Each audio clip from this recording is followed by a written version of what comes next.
Those pro-war liberals sure aren't ready for any type of war themselves.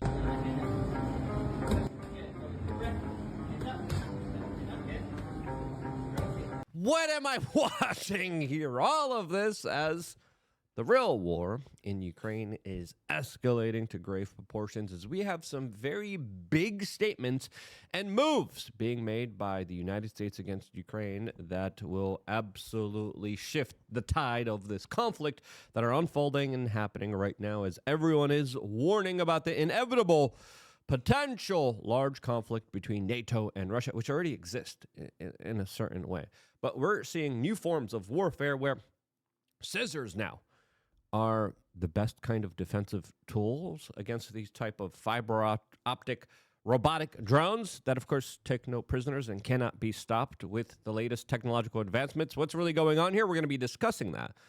The conflict, how it's going to be evolving, and what it will look like in the near future in this video. If you appreciate our commentary, specifically talking about this geopolitical conundrum that we are all in, and our foresight and being able to call out a lot of the stuff before it happens, subscribe, click the notification button, as, of course, the things that are happening right now in Russia are wild, to say the least here. All of this as right now, we have the NATO Chief Secretary General warning that we must invest now or learn Russian later, saying he wants to increase a 400% increase in European air defense spending. Now, this conflict in Ukraine has shown us that the Russians could build ballistic missiles and drones a lot faster than the West could build defensive missiles and ballistic air defense system missiles,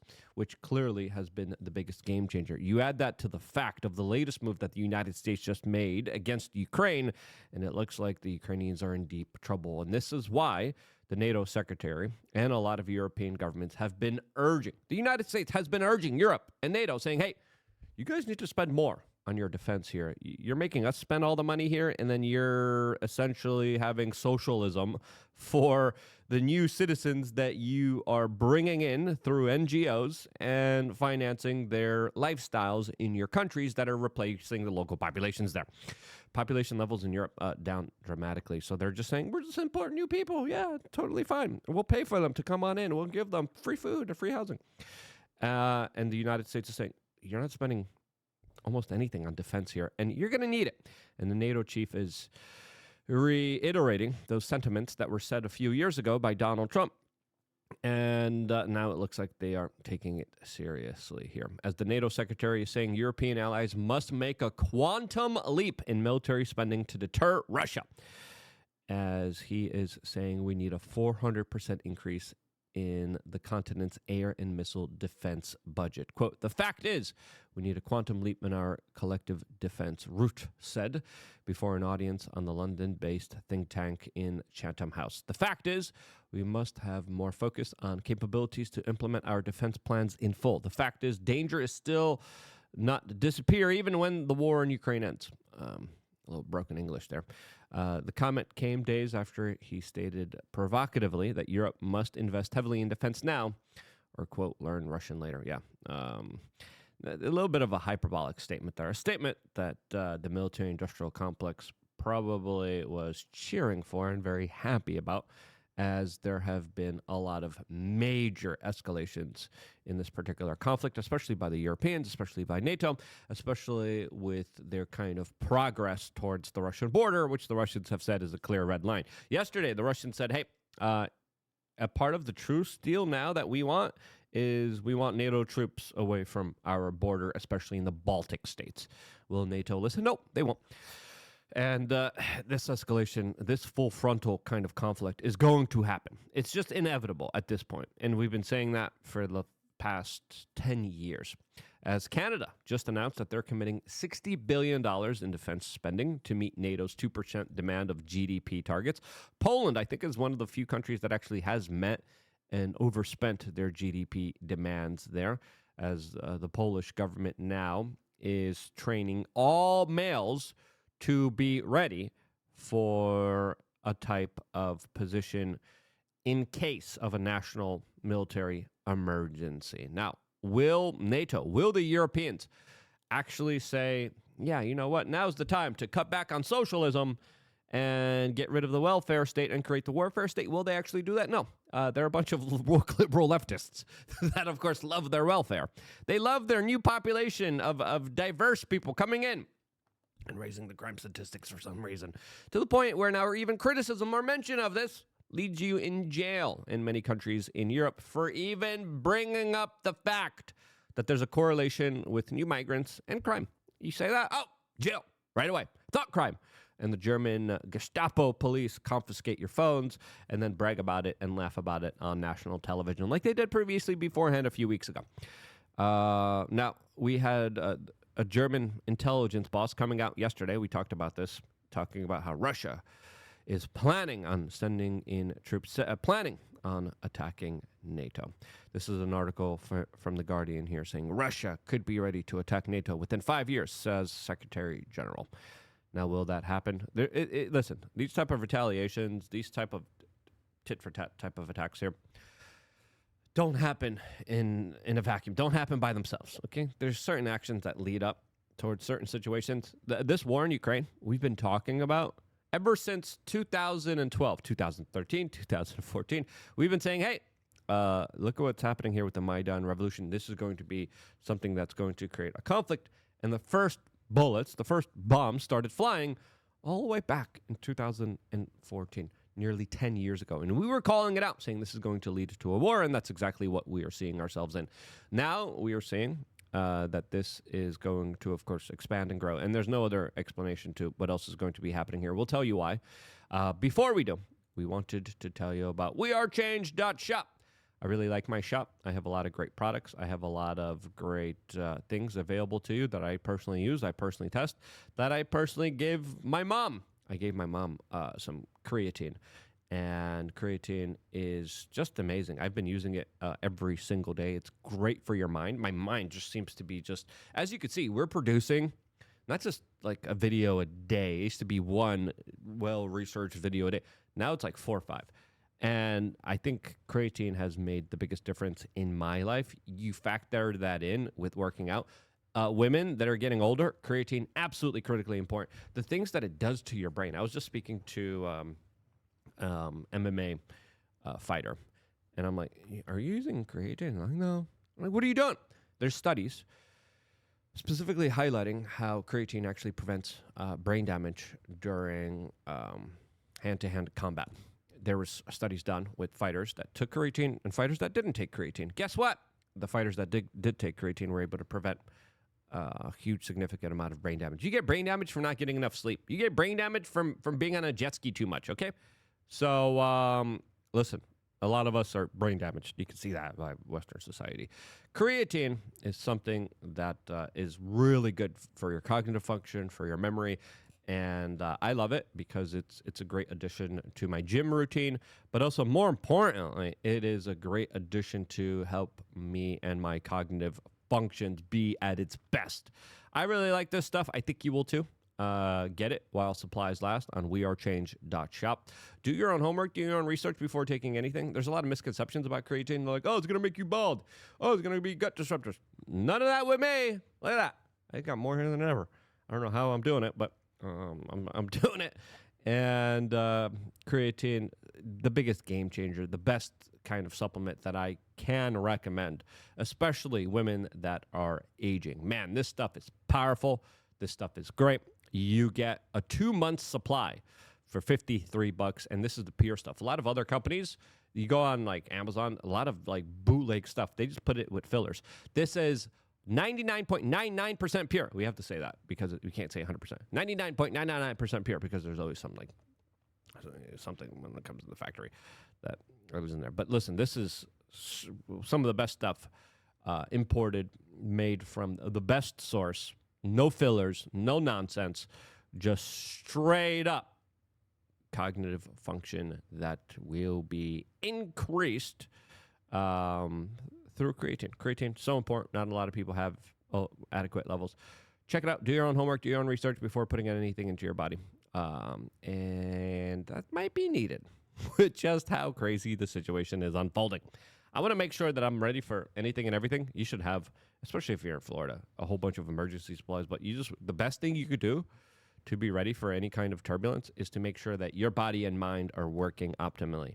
And that's why we started wearechange.shop. Click the link down in the description below and support us at the same time while supporting your own independent health journey. We got some great prices on there too. Now, will there be a full-on confrontation between Russia and NATO? Probably. There it is. It's already a proxy war. Russia just launched one of its biggest air attacks on Kiev here. And we are learning that one woman lost their lives in this kind of drone bombardment of Kiev here. As Sky News reports, Kiev faced a relentless 5-hour assault last night as Russian attacks rained down on the port city of Odessa. And it's just weird that we have one casualty here, as we have at my Lord Bibo talking about how Ukraine derailed a passenger train in Russia, and he is reporting that it took more lives than Russia launching 200 drones. As he's saying, it's pretty obvious who targets civilians. Listen, I think both sides aren't trying to target civilians here. And the other point of view is other people saying Russia attacks Kiev tonight. It's likely the largest mass drone attack against the civilian population in world history. Well, the Ukrainians are putting a lot of their significant military infrastructure and factories inside of Kiev here. I think both sides are not trying to take the lives of civilians deliberately, but there's always going to be some civilian casualties in war here. That's just my honest take here. This is also a war of optics. This is also a war of disinformation. There's also a lot of propaganda. There's also a lot of fake news. But we got this from Zelensky himself.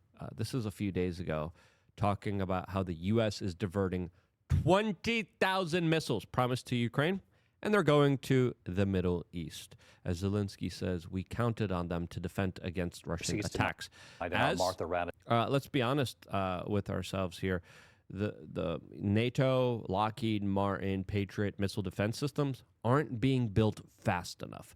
Now, the fact that vast majority of these missiles have been diverted and are not going to Ukraine is not going to be good, as the Ukrainian air defense systems already are having an extremely difficult time keeping up with all of the massive drone attacks that the Russians are launching against them. And they are overwhelming their air defense missile systems, and the air missile defense systems are just not adequate enough for the huge barrages that are being sent. And the Ukrainians also use a similar tactic. They started to, of course, send in huge, massive drone swarms in order to overwhelm the Russian missile defense systems. But the Russians are able to produce and manufacture munitions a lot quicker, a lot faster, and a lot cheaper than the West here. The ABC News article writes, Ukraine President Volodymyr Zelensky told ABC News that his defense minister told him Friday that the U.S. was sending anti-drone weapons promised to Ukraine to the Middle East. Zelensky said that the U.S. would divert 20,000 missiles earmarked for Ukraine in an agreement with the Biden administration to the Middle East, where it appears the United States would use them for its own force protection.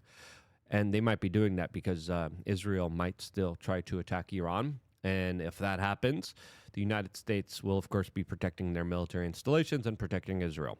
Zelensky says, without the help of the United States, we will have more losses, Zelensky told media publications. The relocation comes as Russia pounds Ukraine with its drone offensive, and after Ukraine struck deep inside Russia with its own drones last week, shocking Russia in a clandestine operation. Overnight, Sunday, Russia launched 479 drones and 20 missiles into Ukraine in an attack that the Ukrainian Air Force called an absolute record for a Russian aerial offense. This was the retaliation. But guess what? The United States is saying this is only the prelude. The Russians are expecting to, of course, launch a bigger, more extensive attack against the Ukrainians, which they will be doing in the next coming few days. And already, it looks like a full frontal, gloves off type of moment for the Russians that are saying, you know what? You want to do clandestine attacks on our nuclear force? violating a nuclear treaty, we are now declaring you a terrorist state. And now we are going to, of course, take this conflict and we're going to ratchet it up. And that's exactly what we said, what we forecasted was going to happen. We said, hey, there's going to be peace deals, there's going to be peace negotiations. Expect those to collapse. When they do collapse, expect the gloves to come off. Expect a lot of retaliations, a lot of escalations. Expect the Russians to try to finish this conflict very soon here. Now, will they be able to do that? That's another story in itself here. But now, the fact that the United States isn't sending the missiles that were promised by Biden, the fact that the Ukrainians are now reliant on the Europeans that are not that well equipped, that are just offering loans instead of just free military payments, you add that to the fact of just the changing face of this conflict and how insane it has become, especially with the reliance on drones. This is a clip here that just shows you how now the biggest game changer in this conflict is scissors, okay? First, it was drones. And then, of course, there was anti-drone tech, specific signal jamming tech that prevented drones from flying in. Now what they started to do is they started to essentially have these drones linked to fiber optic cables. Fiber optic cables that, of course, you can't jam the signals of. You can't jam something that is plugged in, sending information back and forth here. So the Ukrainians and the Russians now have these drones that cannot be stopped. There's these nets that are being built. The drones just simply go underneath the nets. The nets don't work, and it's a constant battle back and forth. As now, scissors and soldiers waiting for these drones to pass by that hopefully don't target them, and then cutting these fiber optic cables. That's where this war is at right now, which is crazy. Here's the clip, which is absolutely insane. And you could see here, Russians here in a ditch, and you hear the drone. That drone, that sound, that buzzing sound, that probably will have tremendous amounts of PTSD towards all the soldiers. I mean, imagine, you're thinking you're fighting man on man, and it's like, holy freaking cow. Terrifying buzzing noise.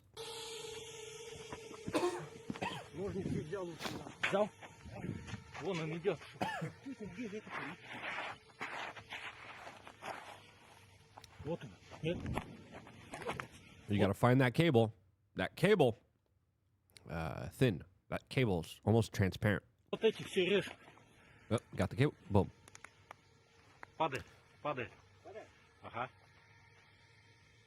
Boom. And the drone's gone. Otherwise, the drone, no matter how many times you try to stop it, and this is the type of tech here. This is the type of warfare here where it is just insane. Now, how do you protect stadiums? How do you protect presidents from these type of drones that are now wired that signal jammers no longer work for? You make everyone carry scissors. You make everyone informed, like, hey, you see a drone flying on a string, cut the string immediately.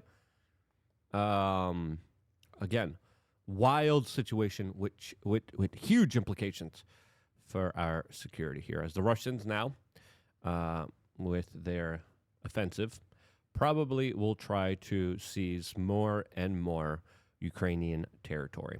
And they warned about this, saying, hey, make a deal now. Give us 4 regions, or we will take 8 of them. And the latest plans, the latest scuttlebutt, is that they are planning on seizing half of Ukraine and up to 8 territories by the end of next year. Now, will they be successful? We detailed their kind of attack style in previous videos, how they're sending in troops, how they're sending in equipment, and then they send in drones. The Ukrainians fortify their positions, and then they send in these bigger drones, these bunker-busting drones that the Iranians are building for about $30,000, and these gliding drones. And then these gliding drones take out the defensive positions of the Ukrainians, and then the Russians just kind of move in there and take the position. That's the war that's happening right now, and it is brutal. It is flat territory, And so many people are just losing their lives here that it is crazy. It is insane here. The Ukrainians just sadly don't have the people, and they do not have the equipment, and they're running out of it. Now, one of the things that we've seen here is that at least there's a prisoner swap. At least there is some sort of goodwill here, and some of the people are able to get home and see their families. Look how malnutrition some of them are. I mean, man, I do not wish this form of conflict on anybody. And sadly, listen, we're getting closer and closer towards a situation where this is going to be a lot of people's reality, and I think that's insane. I think we need to do everything in our power to try to prevent this war from spreading and growing. Donald Trump has said, I'm done. I'm not doing any of this anymore. I think a lot more people need some creatine in their brains because they're not acting right, and they don't understand the long-term implications of just this conflict unfolding and growing, building, expanding, and getting into a scenario where there's no going back from the escalations that are happening right now. And if you think that's stupid, share this video with your friends and family members. Thank you so much for supporting us on wearechange.shop. Stay tuned for more, all here exclusively on youtube.com/wearechange.